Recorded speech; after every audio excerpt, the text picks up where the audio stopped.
want to lift up the stories that aren't being told, so to ensure that no element of this crisis can easily be swept under the rug. 2/3 of all minimum wage workers are women, and disproportionately women of color. When the pandemic started to spread, they started to lose income and lose work. And that created a set of impossible choices for this workforce. Black women are more likely to have the poor health conditions in the first place before they are exposed to the virus.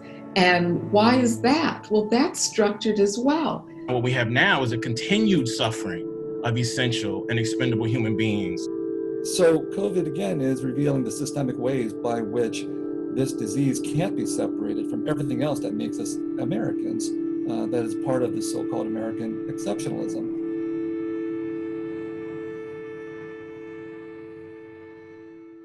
It's stories that cut across time and space to tell us what we need to know about a problem. Dr. Crenshaw and the AAPF team understand that it's crucial to train and empower Black women researchers to not only confront the knowledge desert that exists in data related to Black women, Black girls, and COVID, but also to center Black women as the authorities of their own research, data collection, and its findings, and how it's presented to the world. With us being the group that is constantly researched through the white gaze, finally being able to conduct that with our own agency was something that was really powerful for me. Research can feel like humane and healing. We're both getting the opportunity to feel heard and seen.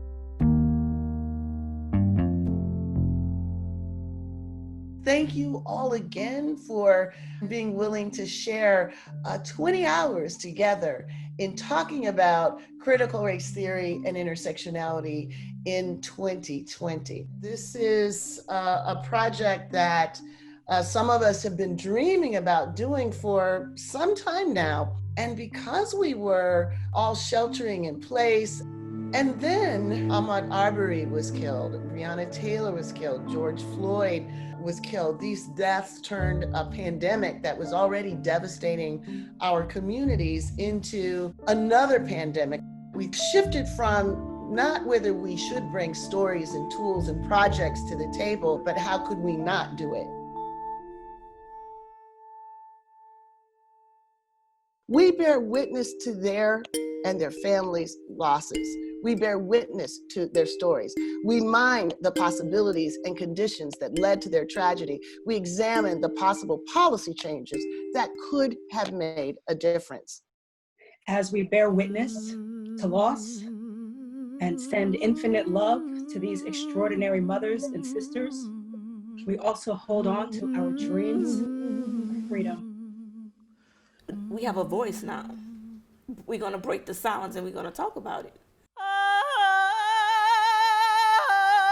Many of these people came to us. We did not seek them. You know, we're in a moment where people, you, are fighting for change.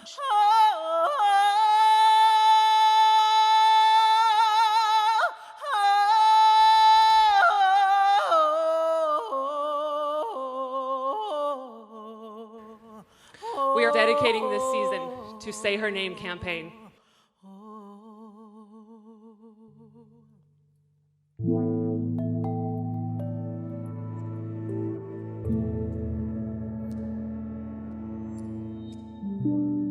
Make no mistake, what Donald Trump and his cronies are doing now is a massive attempt to repress equitable policies by muzzling efforts to talk about the sources and the consequences of inequality.